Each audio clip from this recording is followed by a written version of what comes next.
Welcome to the second episode of the Ink Panels Graphic Novel Book Club. Still a load to get out of your mouth. Talking about. I'm Dan, and this is my co-host Gambit. Hello. And this episode, we are going to be discussing The Magic Order by Mark Millar. I think it's Millar. That's how I've heard it said before. And Olivier Coipel, who, if you read House of M, was the fantastic artist on that. Beautiful book, and I think Mark Millar might be a genius because he's figured out the double dip. He writes these scripts for these comics, but he writes them as movie treatments, it feels. He puts them out as comics, but yet knowing he has this Netflix deal, he's double dipping. I think, well, now that you call it that way, that's very interesting. But I think that he writes them like that on purpose because maybe I'm mistaken. But cinematic. Yeah, after Kick-Ass, everything that I read of him after Kick-Ass feels more or less the same. I love his books. I love his writing. Nemesis in particular was one that, like, yes, totally, like, you could have, after Wanted and all that, like, you could have just put it out there and be like, all right, this is real fucked up. Deal with it.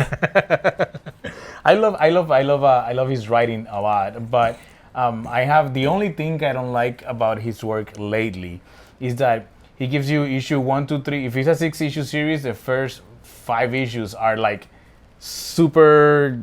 Like it gives you a lot, and then that last issue, you go like, there's no way he's gonna finish all that in that one last issue, and then that last one issue is like bam, bam, bam, it's over. So I feel like it's like the last part of the book, it's always like super fast, like getting rid of it, and I think it's because of that, since he's treating these books like just pitching them as. But weirdly, his best long form was, did you read Jupiter's Circle and Jupiter's Legacy? Yes. That to me was probably his best long form he's done because it wasn't very cinematic, but it gave you enough of the characters where you kind of got a little attached to them, and all of them had these weird faults to them. And Frank Quitely's art was pretty damn good. Yeah, that was the second main reason to get that book when it came out. But anyways, enough of Jupiter's Circle and. Well, I just had to talk about Mark Millar a little bit. Magic Order, yes. So your thoughts?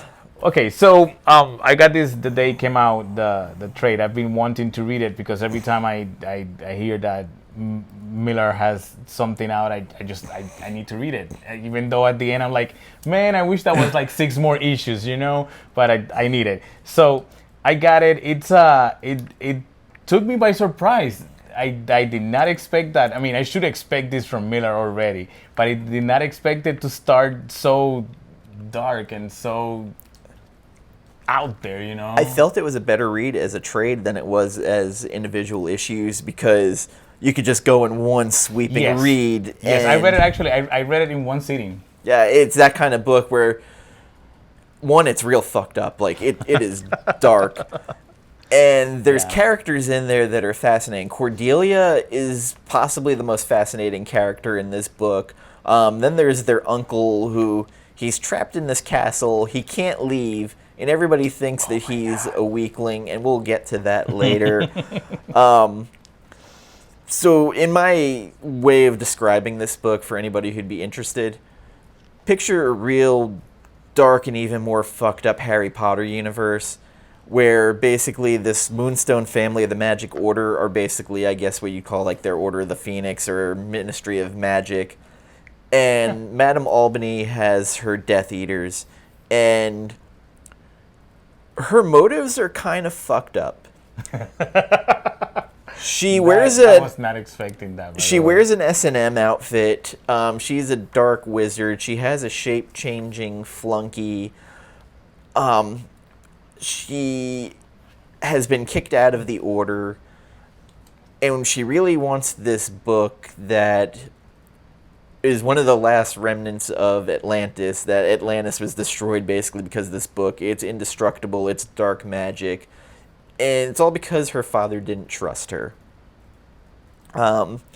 So that's a little bit of the story and kind of, if you're gonna read it, that is my synopsis, tagline hook.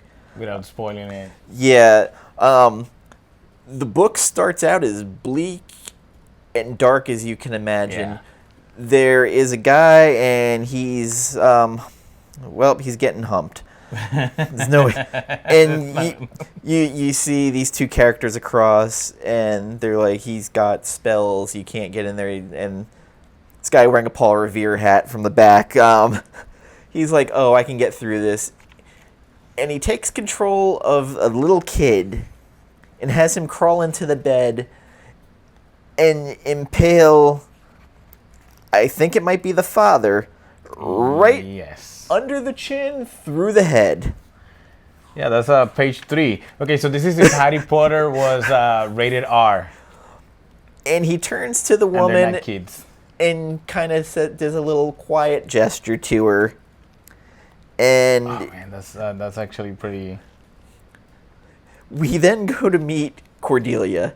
She's in the back of a cop car, and she's explaining that she's a magician, and even better, she's an escapologist. And she explains why she's arrested.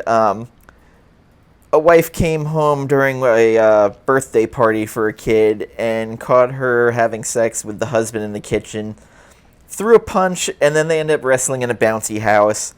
And the moral of the story, Sounds like a cool party. the moral of the story is never pour vodka in your breakfast cereal when you run out of milk. Yeah. And the cop's like trying to ask her what an escapologist is. She's like, take a look in your rearview mirror. And they turn around, she's out of the car, and she's jumping off the bridge. Yeah, I mean, the moment she said she was an escapologist, which, by the way, this is the first time I hear that word. For me, it was escape artist. I like the word escape artist better. You know, it has a little bit more flair to it. More scientific escapologist. It's kind of like if you're a bartender. Oh no, I'm a mixologist. That's what I do. That's exactly how it sounds. That's exactly how it sounds. But the moment she said that she was an escapologist, I said, like, dude, I know where this is going. I know this. She's gonna escape that car. Somehow she's gonna disappear from that car. Yeah, she did. The family patriarch, Leonard, the only thing I compare him to is if you've ever read Zatanna in the old Hellblazer, he's Zatara. Okay. And he runs a magic show out of his little club. 5 nights a week, he always explains. And there's an elderly woman trying to shoot a gun at him. And he's going to catch it with his teeth. We meet his son, Reagan, and more of the family. Cordelia is the black sheep of the family. She breaks all the rules. She's a bit of a drunk. She's a troublemaker. She's the one that always, like, why can't you be like your brother? A little bit. That hit too personal. And then they have, for the funeral of, it turns out that was one of their cousins or uncles who died at the very beginning. When they have a funeral, it's a broken wand ceremony. Yeah, so over the casket, they break that wizard's wand. Yeah, it's a pretty cool ceremony, but it's super dark in this book. It gets really, really dark, like really, really fast. That's when you get introduced to Madame Albany and her Death Eaters show up, and she's setting her terms. Oliver's work is beautiful. Like, it is something you got to take it. We were just having a discussion before we started shooting that I thought Coipel's art was a little muddy in the first issue. Like, he was kind of finding his way to what the style was going to be for the rest of the book. And it could be just the way it was meant to be in this book. But as the story goes on, the line work improves and you get some great splash pages. yeah. His art is very mood setting, if that makes sense. It sets like an ominous tone. It's all dark and grays and blues. I like the cool feel, the cold feel to the book has. A little bit dark, and it's very interesting because usually when it goes to the flashback scenes, you know, they have some flashback scenes. It's very warm and it's very bright and it's very very yellow. And the actual moment are a little bit more neutral or in the colder, darker shades, of the spectrum. Yeah. Sounds like I know what I'm talking about. Well, yeah, I've been working on sketch cards for a couple of weeks. Making stuff up as I go. At the funeral, Cordelia's late. They're all pissed at her because she was drunk. That's a theme for her. Yes. And the other brother, Gabriel, I can relate. didn't show up. And so they send someone to check on him. And he removed himself from the order. He had a great family tragedy.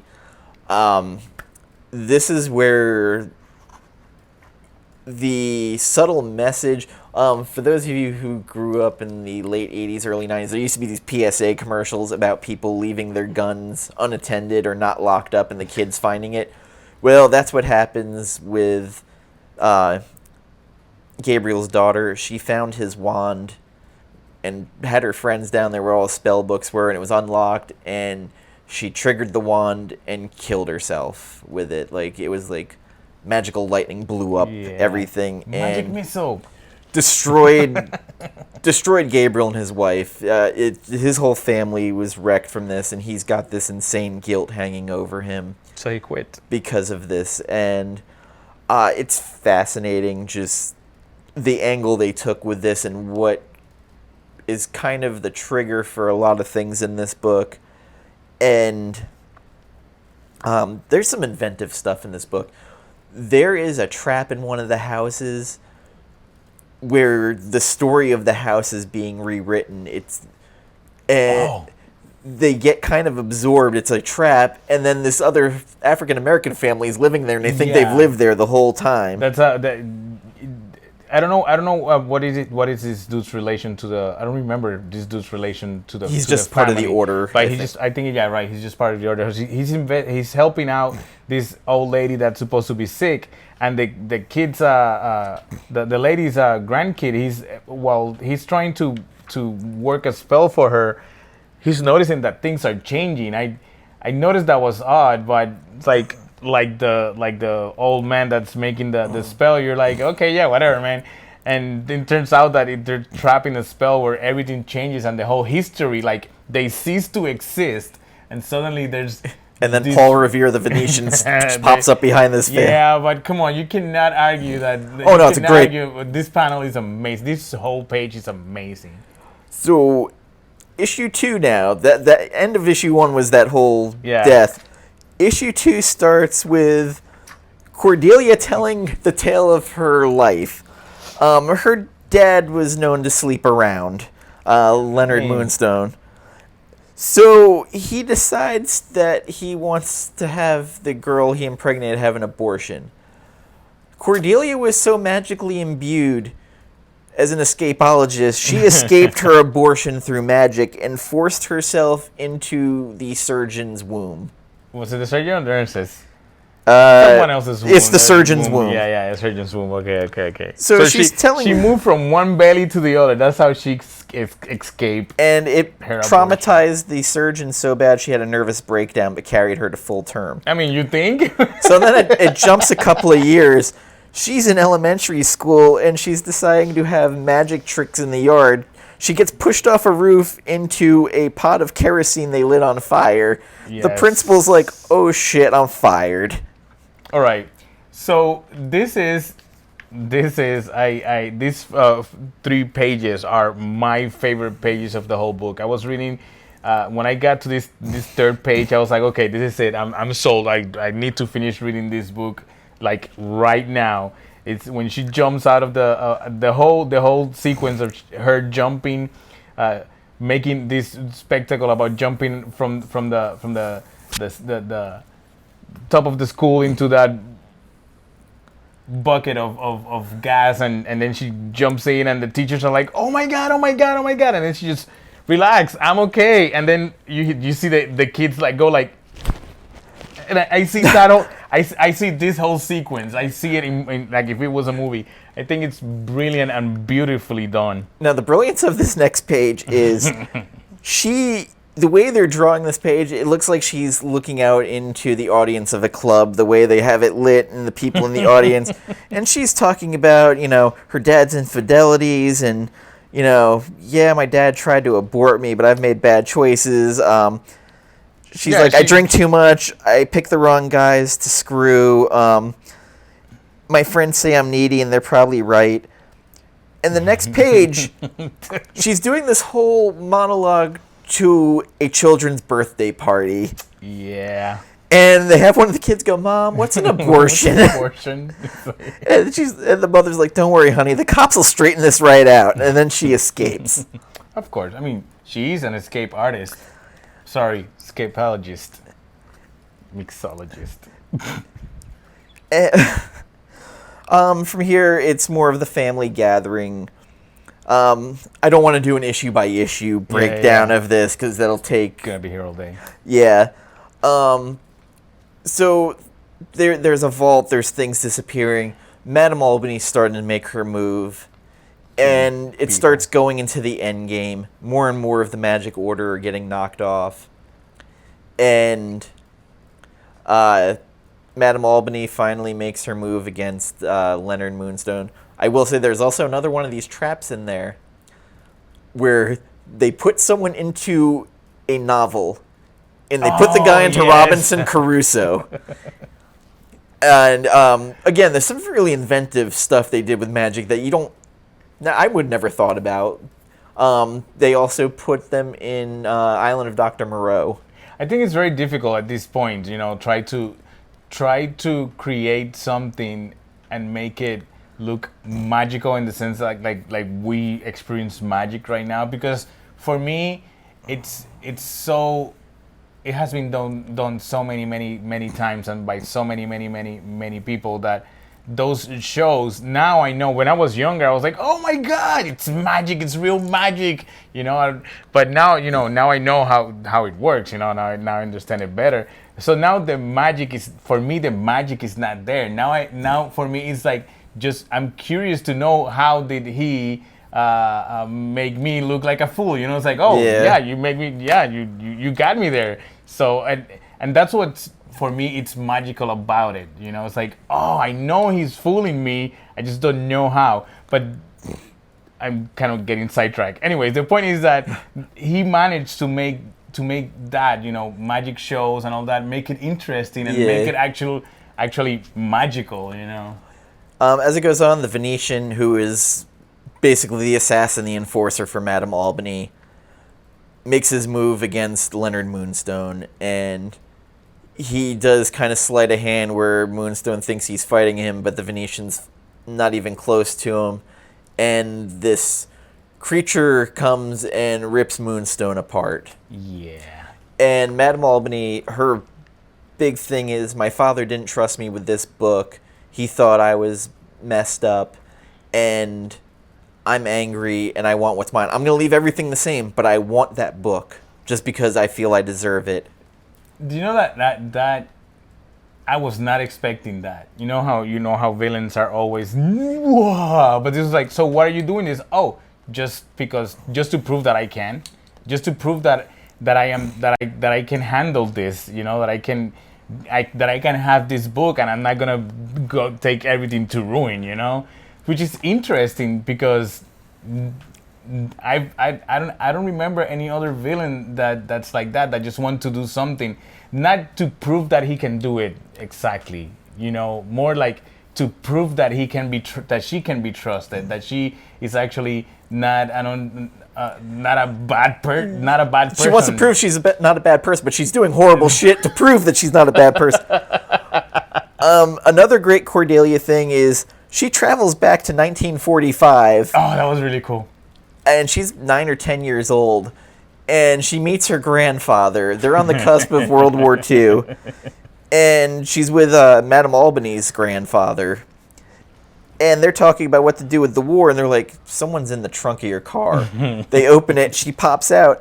She has a business card she gives to her grandfather. And he asks what her specialty is, escapologist. And they're like, oh, very amusing. And her grandfather's like, this is why we have to think carefully before we have children. just little things like that I just find amusing. Were you expecting the reveal of who the Venetian was? No, I did not expect that at all. So we're heading to the end game now, and they've made it that Gabriel joined with his brother and sister to go take care of Madame Albany. They go in, and Gabriel blows Reagan's fucking head off. And he then says, I went to Madame Albany about this. That book can bring back my daughter. So, to a degree, he's the sympathetic villain. Because you understand why. Not the way he's going about it. But you feel a little sympathy. While that's going on, the shape changer made himself look like Gabriel's wife. And Oh, right. the uncle's there, and he's like, you coward, you've been hiding in this. But he's like, hiding? No. Last time I left this place, I destroyed Egypt. I killed 1 million people. There's less stars in the sky because of that. And the guy's just like, what are you talking about? He's like, go away, you little dragon. And they show him later on, he's naked and covered in blood. Yeah, I mean... I don't understand why he got naked, but that's a whole other... I mean, it is known that you have to get naked to blood cast magic. Yeah, exactly. And find out Cordelia, of course, doesn't listen to anybody. She broke in and read the book. From top to bottom, she knows every spell. So she resurrected the whole family. Like, well, you need a sacrifice. They're like, oh, there's plenty of people here. And they just destroyed her whole group of, call them Death Eaters. So Madame Albany's like, oh, shit. So she starts running. And Leonard Moonstone goes after her. She gets ripped in half.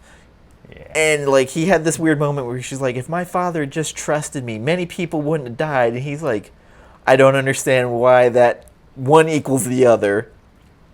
And while that's happening, Gabriel has lost his fucking mind. He is basically revealing to the world that there's magicians and just destroying everything. Cordelia basically goes to face him, and he's just like, if I die, I die, but I'm bringing my daughter. And she's like, I can bring her back. You have to kill or let me kill you and sacrifice yourself. It has to be your blood. Yeah. And he has the moment where he kind of like cocks his head. He's like, wait, what? And he's like, can you really do that? And she's like, yeah. And he's like, just make it quick.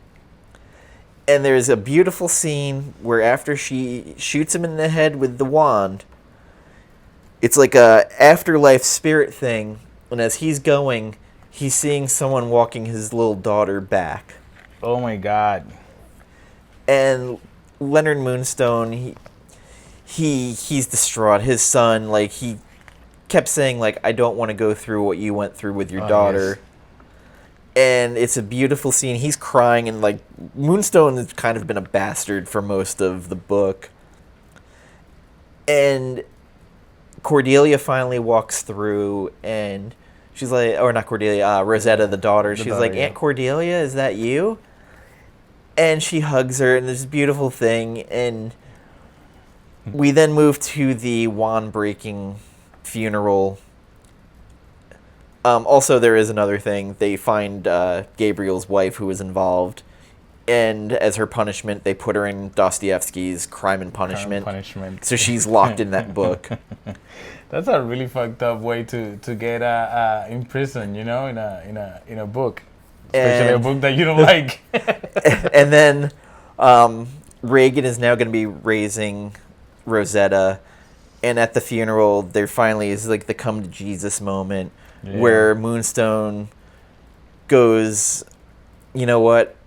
I needed to start trusting you. Take over the show. Take over the order. And she's like, no one would want that. She's trying to resign. He goes, oh, we voted unanimously already. And he said, just promise me you're never gonna do any of that stuff again. You're not gonna go cray. She has a grin, and then we go to the club, and it's got her on the high rise, and she's taking the stage to carry on the family show. And it's a nice ending, and my thesis statement is, if any bit of trust had happened with these fathers and their daughters, they might have gotten different paths, but that seems to be the thesis statement. Just a completely fascinating story. I Trust and magic. Cordelia to me was my standout of it. She's just a fascinating character because she's so messed up, and then, Gabriel's tragic. Reagan, I didn't think get enough time to really spread his wings. Hold on one second. Okay, so Reagan, I didn't feel got enough time. There's a lot of stuff in this story. I don't think everybody got equal time. No. In the family, but it's 6 issues, so... Yeah, I mean, at the end it says end of book 1, it's just that... And that's something that, going back to the beginning of this conversation about Millar, is that he gives you something really cool, and the last issue resolves itself really fast, and then it says it's end of book 1, and then he just leaves it there. And except for Jupiter's Circle and the other one... Legacy. And Legacy and Circle, that almost immediately had a second book... None of the other books have a sequel. Was it 3? I think was there 3 series of the Jupiters, or was it just 2? Yeah, okay, just two. Circle and Legacy, and Legacy was first. Yeah, it was the first 6 issues of Legacy, then Circle, then Legacy, then Circle again. Something like that. This for me is a go out buy read. Yes. So, what are your closing thoughts on it as a series? Well, I mean, I agree with most of what you said. I like you. My favorite character is her. It's Cordelia. Jesus, I forgot her name. Cordelia. Thank you. And Madame Albany, and the Venetian. I was surprised who the Venetian was. I was not expecting that. It's a great book. I would say that it's they hid that really well of who the Venetian was, because they say he's a great wizard, because they say he was like level 9 or whatever, and Moonstone, like during their battle, goes right away, I can't beat you, but maybe I can weaken you. No, didn't happen. The only hint about who he could be was at some point when he's talking to his brother. He says, "You're the only one powerful enough. You're the most powerful of us." So that would be like, okay, so he's an equal. I was expecting a flashback where he was gonna be a friend from childhood or something like that. I was not expecting to be him. I think it's a great book from start to from the beginning to the end of the book. It's beautiful. Oliver's art, it's amazingly beautiful as always. But I mean, that's one of the things that Millar does well. He knows what artist to pair with in order to give you a unique book, which is the thing. All of his books are quite unique, although some of those things are things that you've seen before, but they're unique in its own kind. But there's always a little bit of shock value, because I remember what was the Ultimates with him and Brian Hitch. Oh yeah. When there was that scene where, what did Hulk eat? He ate somebody. Jesus. Not Jesus. He didn't eat Jesus. No. I'm trying to remember. I know that. No, that was. Was it Carson later. Daly? No, I think Carson Daly was dating Betty. Okay. And he was running all the way through Manhattan because he wanted, That was something about it. That's all. I remember something about that. Yeah. Oh my God, I had forgotten about that. That was one of my first experience with Millar's writing. The Authority was one of my first Millar books, and then Red Sun, of course. I haven't read The Authority. Actually, Red Sun was my first Millar book. I didn't know who Millar was at the time, obviously. Millar kind of deals in shock value a little bit. There's always something in one of his stories where you're like, wait, what just happened? Yes. This one in particular really stepped it up, because for a while, kind of toned down a little bit. Like, Nemesis was way off the charts, but then Huck didn't really have those moments. What was the one with the people taking the speed drug? MPH. My MPH, yeah. MPH. That was really cool. And when he did that one actually, the ending of that one was very interesting, because I was like, oh. Anyways, when he did that one, after he did that one, he said that in that book there was evidence that all of his books were connected somehow, but I honestly haven't found that connection. And then there was the one with the time. Yes, Chrononauts.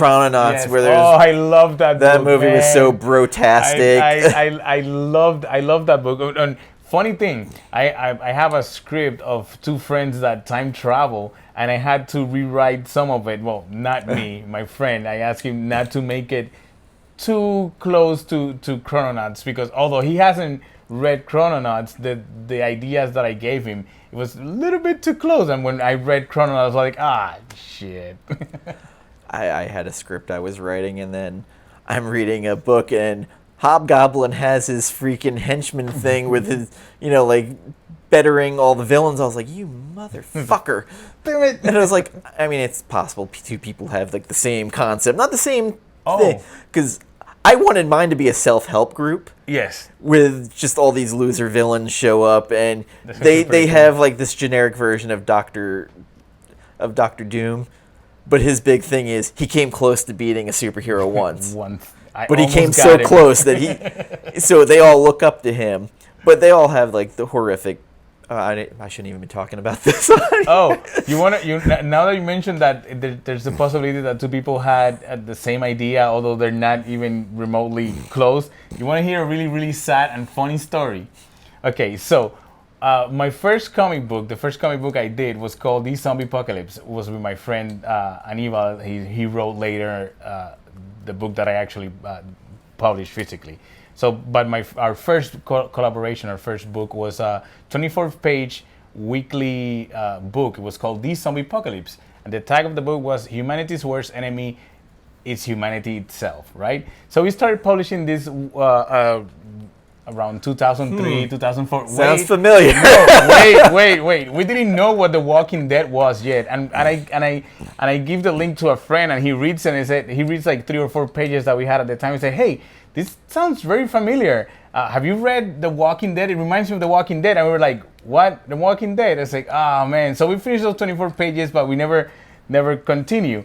But our book was going to have, around issue 5 or 6, we were going to introduce aliens into the book.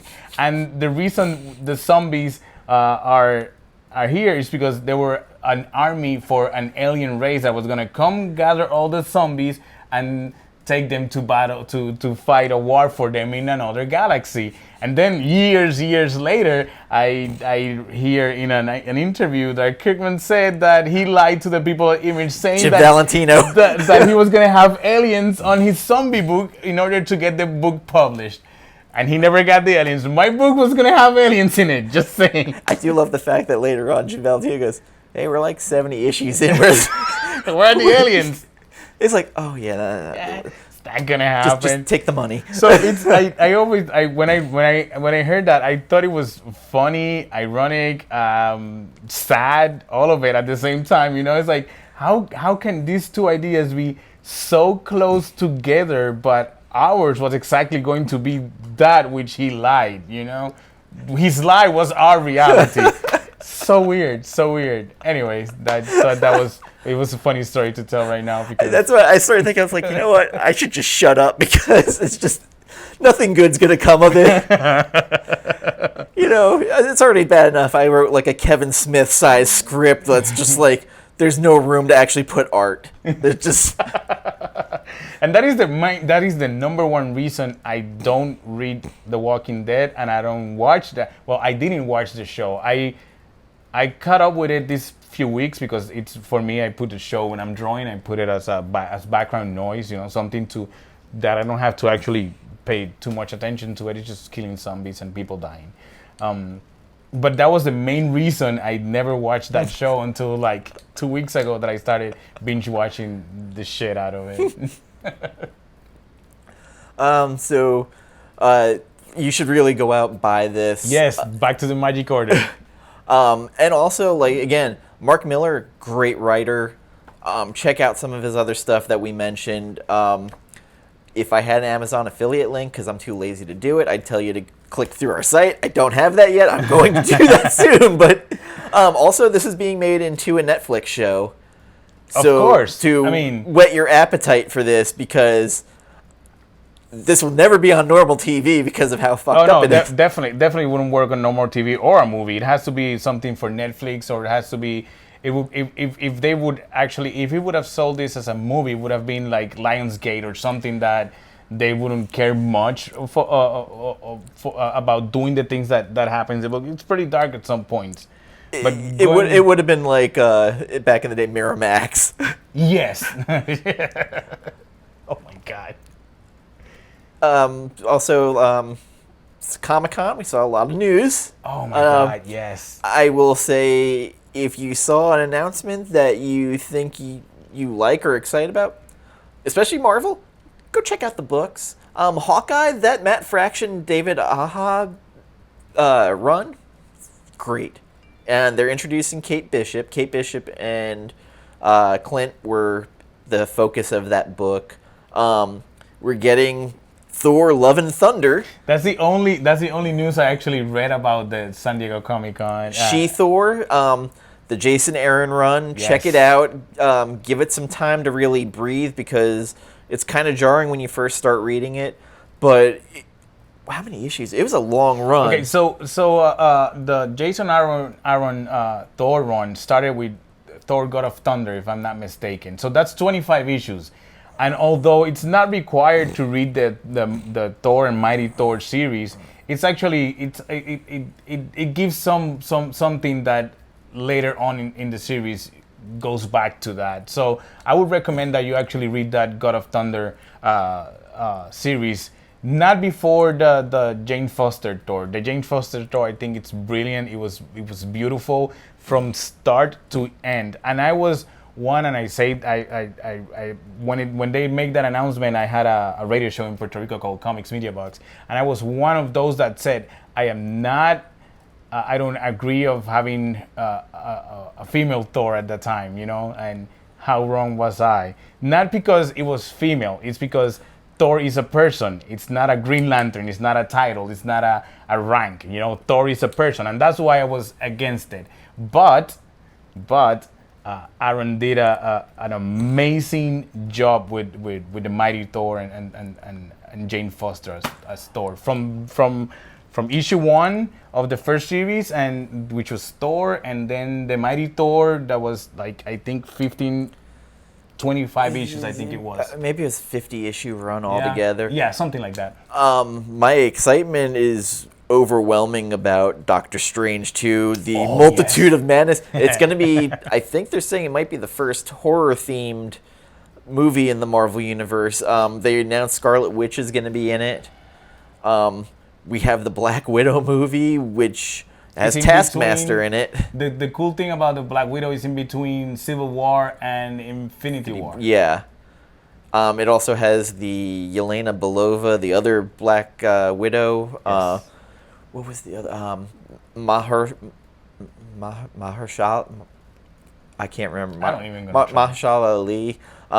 From. Oh yes, Cottonmouth from Luke Cage. Yes. Award-winning. He won an Oscar for Moonlight. I think it's Moonlight.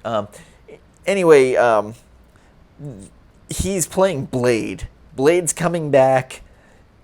Yes, people are not happy that Wesley Snipes isn't back, but Wesley Snipes is 60. Whatever, man. Yeah, he hasn't been the same since Jail. No. That's coming out. The WandaVision series. Tom Hiddleston coming back for the Loki series. That's pretty cool. There's some good stuff there. The news I'm real happy about. So the Falcon and Winter Soldier series. Daniel Bruhl came out as Zemo wearing the mask. What? He's wearing the mask. Oh. So yeah, okay, so now I'm gonna get the Disney thing now. He to me was a pretty great villain in that. So that makes me excited, and with the ties to Winter Soldier, and now you have Falcon as Captain America basically, and they showed him with the shield on stage. Yes. Yes. And the Eternals movie. Why? It's an interesting move to get out before New Gods. I forgot about that. That is true. Now it makes sense why they will do the Eternals. Angelina Jolie is in this freaking movie, which her in the yeah, she's playing Athena. Oh wow! Yeah, okay, so I haven't actually paying attention to the San Diego to the Comic Con news at all this week. So they introduced the cast, and like she's in it. Oh wow! There was another. Oh, Salma Hayek's in it too. What? Yeah, Salma Hayek. Yeah, Salma Hayek's. It is the most multiracial cast they've had. It's got a little bit of everything. Huh. Interesting. Shang-Chi and the Ten Rings. Again, why? Okay. Now that you mentioned the We Ten have Rings, we okay. have we have the real Mandarin. We're gonna have the real Mandarin. Huh. Tony Leung. He's been in a lot of older movies. He was in Hero. He was Broken Sword. Okay. All right. Oh wow. Yeah, so he's playing the Mandarin, the real Mandarin. Just fascinating. And please, please, please put Ben Kingsley in this movie. Please. Dude, I hope so. I just want them to hope have an interaction. Man, I hope so. That would be so beautiful. I love it. I love his version of the Mandarin. People hate it, but I really like his performance. So, I know we're off subject, but the Comic-Con Yeah, talk right, is right. really It's picking inevitable. up. And just we hadn't had a chance to talk about it, so it felt like a good No. time to talk about it. And of course, chasing down Bronze Age books that some of these characters appeared in. And casually name drop Fantastic Four at the end of that panel. I heard that was confirmed. And he mentioned the mutants. He didn't say Yeah. anything, but he said didn't have time to talk about the mutants or something like that. So that gives me hope that we're going to get some mutants. Yeah, I've been giving thought to what our next show is going to be. And we're going to go bleak. We're going to go real bleak. I'm making the executive decision. We're doing low because I've been dying to do a Remender book. Oh, wow. And Yes. he's actually read it already, Yeah, so I read it already the other day. that's a little less preparation. My little muscle memory.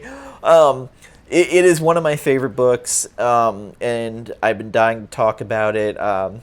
I was going to try and get our friend Sid to do it, but there's no way she can do it since she's in Thailand again. Yeah, she's in Thailand or Malaysia or some Yeah, place and in I the doubt other side live of the streaming world. her in would not work, but it's a book I'm dying to talk about and tipping my foot in the Remender verse. I also have one of the characters tattooed on my shoulder that he did because I have a little Remender jam piece going at the moment, and well, I don't want to tip my hand, but it's an interesting book. But good God, Yeah. if you want positivity, it's not coming. It is. Man.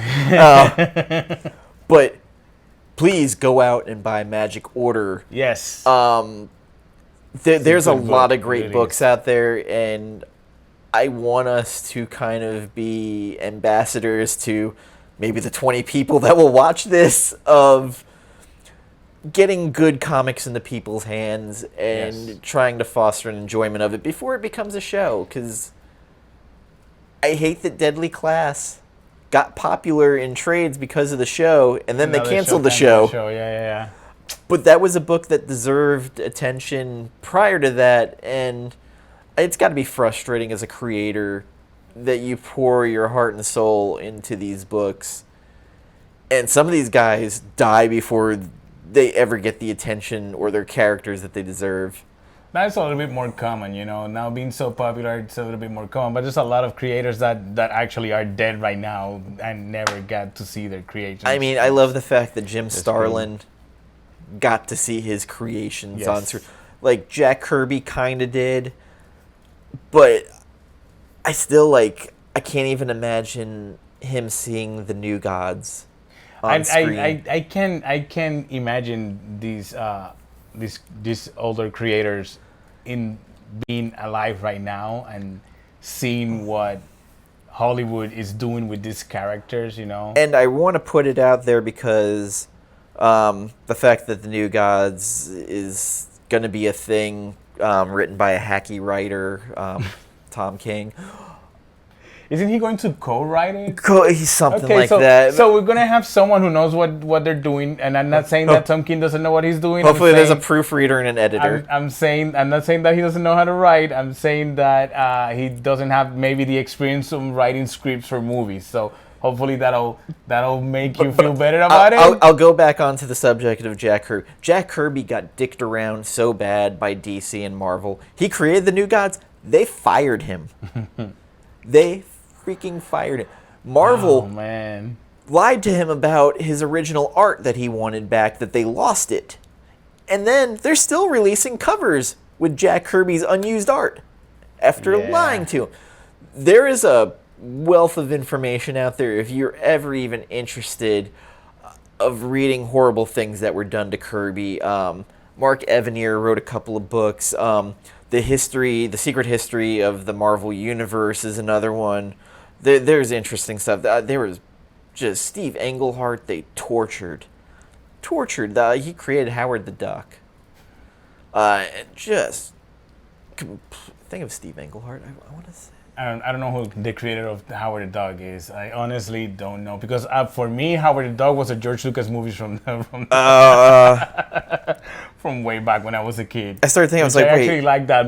I really like that movie. Now that I watch it again. Sorry, not Steve Englehart. Steve Gerber. Okay. Wait, yeah, they tortured. They had legal battles for years, just over this stupid shit. I mean, what didn't DC had a problems until literally not maybe a year or two ago about the about Bill Finger and Batman. You know, it's like, that was the best thing about Justice League.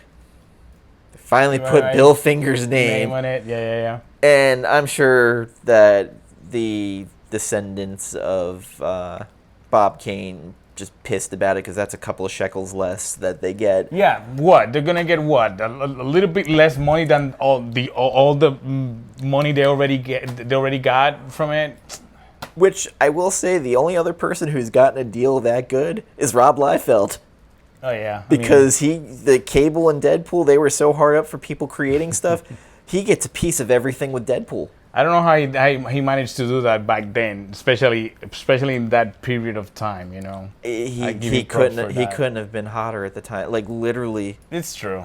Him, Jim Lee, any of those image creators, like Todd McFarlane could have literally. He literally did covers for Quasar, just to prove that he could sell it. Capullo did interiors for Quasar even at the time. Yeah, I remember that. Yeah. I love his run in X-Force, by the way. Yes. Mignola did one issue too. Yeah. So now that I'm done with comic legal talk, I just want you to go and like find these creators, buy these books, go search the web. Like you can weekly look at books coming out. It's overwhelming, honestly. You go to a comic book store right now, and it's sometimes overwhelming going on a Wednesday and see all the options that you have. So that's why we're doing this, so that it's easier for you guys to go get something good right off the bat. As I've gotten older, I've become an image guy because the creator owns in my head. They're just more creative at the moment. There's more innovation going on. Yeah, they're pushing it. They don't have the restrictions of corporation telling them you cannot have Batman piss itself because a bomb exploded next to him. And I love that these guys get out there and they market the hell out of their books. Yeah. They're on every social media. They're sending PDFs to shop owners so they can start talking about it. That's how you do it. There's a way to do it, and a lot of them are doing it right. So we're almost out of time. Let's wrap up. Back to Magic Order. Great book. Easily, what was the rating from the other one? Was it 1 of 10? 1 to 10? We'll do it we'll do it up to 10. Up to 10, I would say an 8. It's entertaining. It's beautiful. It has the same fault that lately Mark Millar has, and it's a fault that I think it's my opinion of it, that the last issue is usually super fast and he resolves everything fast, but it's worth it. The ending, the whole thing is worth it. So go check it out when you have a chance. I thought that actually cleaned up messy, but still like it made sense. The end. Yeah. I'm probably at 8. Like Coipel, whatever things I had wrong with the story, Coipel's art by the end is just beautiful. People sleep on Coipel too much. He doesn't do a ton of books either. But when he does, it gets my attention. Yeah. There's certain guys like that where they'll start doing books. I'm like, well, okay, well, because he's doing that, I have to at least check it out. McNiven's one where when he's on, his art is on point. Yep. Travis Charest, whenever he does a book that's American, like I've been buying all his covers for X-Men, even though I haven't been reading it. Check out, there was an X-Men Wildcats crossover he did with... Logan and Zealot during World War II. Yep. beautiful art, and if you're not up on his art, just pick that book up. It's beautiful. So yeah, that's where I'm at with this, and you can find me on Instagram at dirty_epic. I'm on there promoting constantly, and you can find me on Twitter at Chop Comic because someone took Comic Chop. So, and yourself? Gambit Sync on Twitter, Instagram, Facebook, and gambitsync.com. It's my webpage. So or shackled to his desk making sketch cards. yes, I'm working on a Chaos Comics a sketch card set right now that it's due in 2 weeks. So I'm running back home to finish those cards. Thank you everybody for watching, and we keep saying we're not going to do really long episodes, and we keep doing really long episodes, but the fact that we had so much to talk about is a good thing. Yes. And follow us, like, comment, share, subscribe. Let us know if you end up reading this, what you think. Yes.